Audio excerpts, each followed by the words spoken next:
Budget 2 साल की भयंकर आपदा के बीच विकास का नया विश्वास लेकर आया है। ये बजट अर्थव्यवस्था को मजबूती देने के साथ ही सामान्य मानवी के लिए अनेक नए अवसर बनाएगा। ये बजट मोर इंफ्रास्ट्रक्चर, मोर इन्वेस्टमेंट, मोर ग्रोथ और मोर जॉब्स की नई संभावनाओं से भरा हुआ है। और एक नया क्षेत्र और खुला है और वो है ग्रीन जॉब्स का। ये बजट तत्कालीन आवश्यकताओं का भी समाधान करता है और देश के युवाओं के उज्जवल भविष्य को भी सुनिश्चित करता है। ये पिछले कुछ घंटों से देख रहा हूं जिस प्रकार से इस बजट का हर क्षेत्र में स्वागत हुआ है। सामान्य मानवी की जो सकारात्मक प्रतिक्रिया आई है उसने जनता जनार्दन की सेवा का हमारा उत्साह अनेक गुना बढ़ा दिया है। जीवन के हर क्षेत्र में आधुनिकता आए, टेक्नोलॉजी आए, जैसे किसान ड्रोन हो, वंदे भारत ट्रेन हो, डिजिटल करेंसी हो, बैंकिंग के क्षेत्र में डिजिटल यूनिट्स हो, 5G सर्विसेज का रोल आउट हो, नेशनल हेल्थ के लिए डिजिटल इकोसिस्टम हो। इनका लाभ हमारे युवा, हमारे मध्यम वर्ग, गरीब, दलित, पिछड़े, ये सभी वर्गों को मिलेगा। इस बजट का एक महत्वपूर्ण पहलू है गरीब का कल्याण। हर गरीब के पास पक्का घर हो, नल से जल आता हो, उसके पास शौचालय हो, गैस की सुविधा हो, इन सभी पर विशेष ध्यान दिया गया है।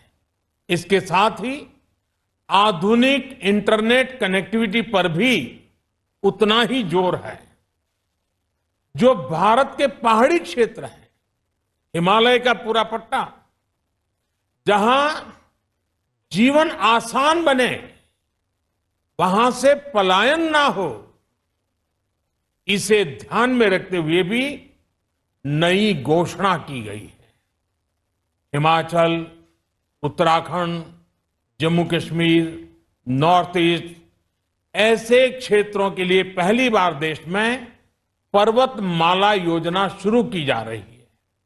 ये योजना पहाड़ों पर ट्रांसपोर्टेशन और कनेक्टिविटी की आधुनिक व्यवस्था का निर्माण करेगी और इससे हमारे देश के जो सीमावर्ती गांव है, बॉर्डर के गांव है, जिसका वाइब्रेंट होना जरूरी है, जो देश की सिक्योरिटी के लिए भी आवश्यकता है, उसको भी बहुत बड़ी ताकत मिलेगी।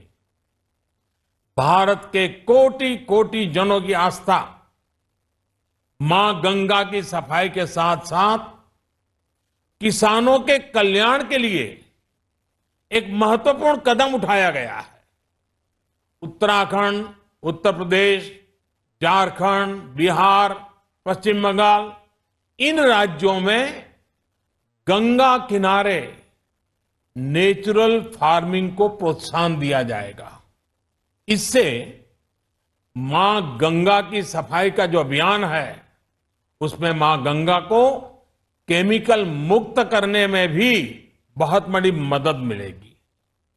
बजट के प्रावधान यह सुनिश्चित करने वाले हैं कि कृषि लाभप्रद हो, इसमें नए अवसर हो, नए एग्रीकल्चर स्टार्टअप्स को प्रोत्साहन देने के लिए विशेष फंड हो या फिर फूड प्रोसेसिंग उद्योग के लिए नया पैकेज।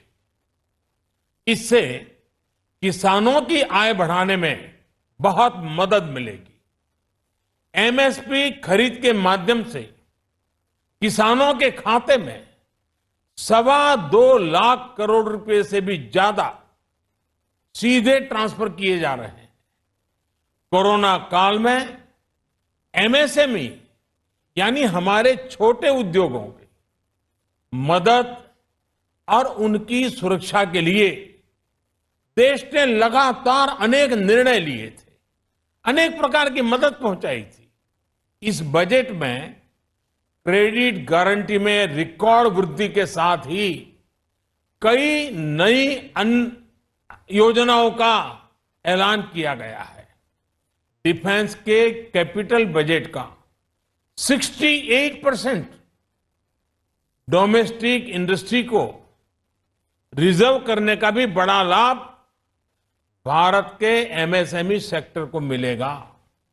ये आत्मनिर्भरता की तरफ बहुत बड़ा मजबूत कदम है।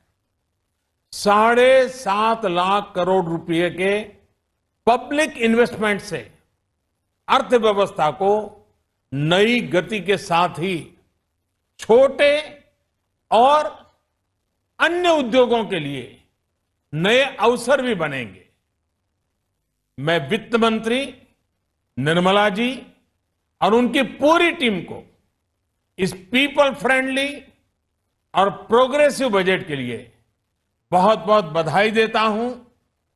कल भारतीय जनता पार्टी ने मुझे सुबह 11 बजे बजट और आत्मनिर्भर भारत विषय पर बात करने के लिए निमंत्रित किया है। कल 11 बजे मैं बजट के इस विषय पर विस्तार से बात करूंगा। आज इतना काफी है। बहुत बहुत धन्यवाद। कृपया हमारे चैनल को सब्सक्राइब, लाइक एवं शेयर करना ना भूलें। धन्यवाद।